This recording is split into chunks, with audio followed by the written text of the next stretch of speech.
Europe 1. Jean-Marc Morandini. Et le fait média du jour, c'est donc le retour en grande pompe de la Star Academy ce soir sur Énergie 12 après 4 ans d'absence. L'émission reprend du service avec cette fois Mathieu Delormeau et Tonia Kissinger à la présentation. Une Stara qui change de décor et d'équipe mais dont les fondamentaux devraient être préservés. Bastien Millot, bonjour. Bonjour Jean-Marc. Vous êtes notre expert en communication. Alors c'est vrai que c'est un événement. Et oui, c'est le jour J. Ce soir, les fans de la Starac vont retrouver leur émission fétiche à partir de 20h35 sur Énergie 12. Et après 8 saisons passées sur la une et 4 années d'absence, le programme qui fit à la fois les beaux jours de TF1 et de notre ami Nikos, une star du petit écran, fait son retour sur la TNT. Alors qu'est-ce qu'on aura dans ce programme ?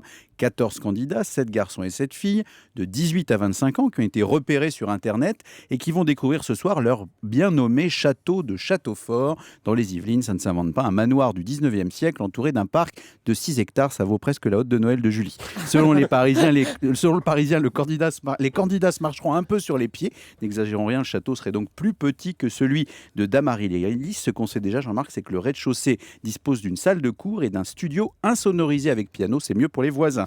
Il y aura des candidats dispersés dans 3 chambres au même étage que le bureau de la directrice. C'est très important de le savoir. Et le fameux confessionnal est de retour avec coup de gueule et larmes de joie incorporées. Le tout sous l'œil sagace de 50 caméras. Rappelons que Pascal, le grand frère, le meilleur ami de Julie, est de la partie comme coach sportif et mental.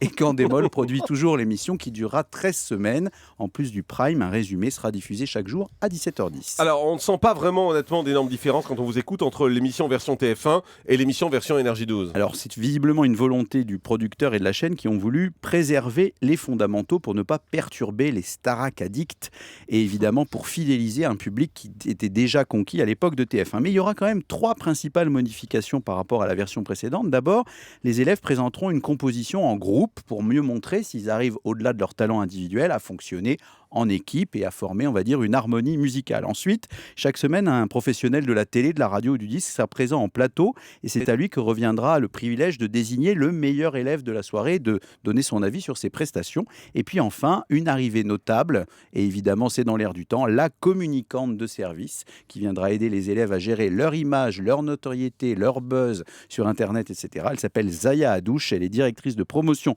chez EMI Music et elle est présentée dans le dossier de presse comme dirigeant 14 attachés de presse, rien que ça, pour la gestion d'images d'artistes comme David Guetta ou Kylie Minogue. Mais c'est important, c'est vrai que la gestion d'image, quand on sort pas moi qui vous dirai le contraire. Comme la Starac. Ouais. Quels sont les enjeux pour Énergie 12 qui misent beaucoup sur cette émission ? Alors évidemment, la chaîne fait tout pour que ce soit un succès. D'abord, elle a essayé de contrer les polémiques qui avaient surgi sur le côté low cost de l'émission en réaffirmant que les stars seraient bien au rendez-vous, même sans les Sol Night et les moyens de TF1. On annonce donc comme parrain des prestigieux noms M. Pokora, Enrique Iglesias, je vous sens frémir, Julie, et will.i.am, je ne sais pas qui c'est. La promesse est lancée. Non, will.i.am. Bah, écoutez, moi je ne connais pas tous les trucs. Il va falloir ressortir le disque. J'avoue mon inculture. Voilà, si on l'a en région, on le lancera.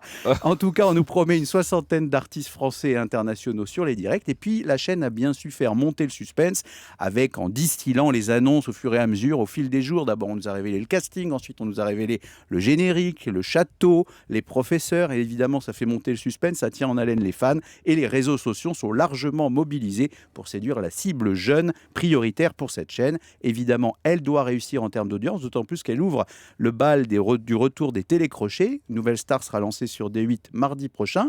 The Voice reviendra bientôt sur TF1. Les castings sont en cours. Alors, la question qui se pose, c'est les téléspectateurs pourront-ils ingérer autant d'émissions musicales chaque semaine ? La Starac est-elle toujours dans leur cœur ? Réponse demain, ici même, avec les audiences. Effectivement, audience à 9h avec un objectif quand même, ce qui est d'approcher ou de dépasser le million de téléspectateurs.